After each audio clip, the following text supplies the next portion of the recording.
So I think we should just dive right in. Let's bring up the first storyteller is going to be Allie Cashel.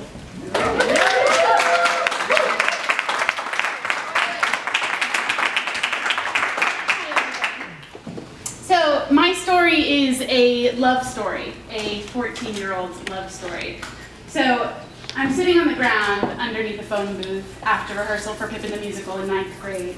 And I'm eating a granola bar, and I'm pretty sure that in this moment, this is the longest that it's ever taken me to eat a granola bar. I see this guy walking down the highway. Felt like a highway.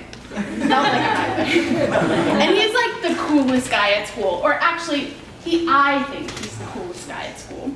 We're in Pippin, and I'm in the chorus, but he's like in the main chorus, so there's definitely a little power play happening. He comes over and he sits down next to me, which is really special, I think. And he says, I'm going to tell you a love story. My heart completely stops beating and the granola is falling out of my mouth. And he says, okay, one day you're going to grow up and you're going to be incredibly successful, but then something really bad is going to happen to you and your life is going to fall apart. But you're going to be walking down the street one day and you're going to meet this guy, and he's a mandolin player, and he falls head over heels in love with you, and he plays his mandolin to make music for you, to bring your life back together until you guys live happily ever after. And I go home that night and I cannot stop thinking about the story, and I can't stop thinking about how it's just fate that both of us are going to end up in those two roles.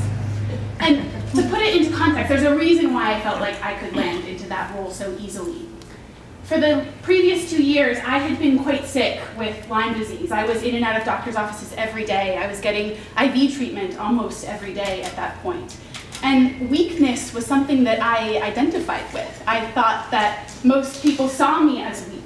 So this idea of love as being the damsel in distress who was going to get rescued felt like a really easy role to step into.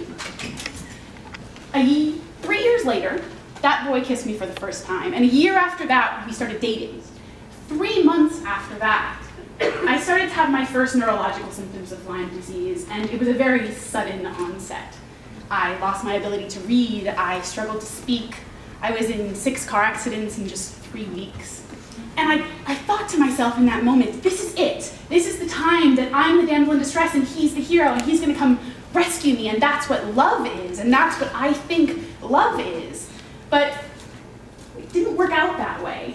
And at no point did he tell me that he loved me because he was saving me. Instead, he found beauty in my strength, and he found beauty in my fight. And it wasn't what I expected a love story to be. Fairy tales never really end up in the real world how you expect them to be. But turns out we are still together, and he doesn't play the mandolin, but he does play the ukulele.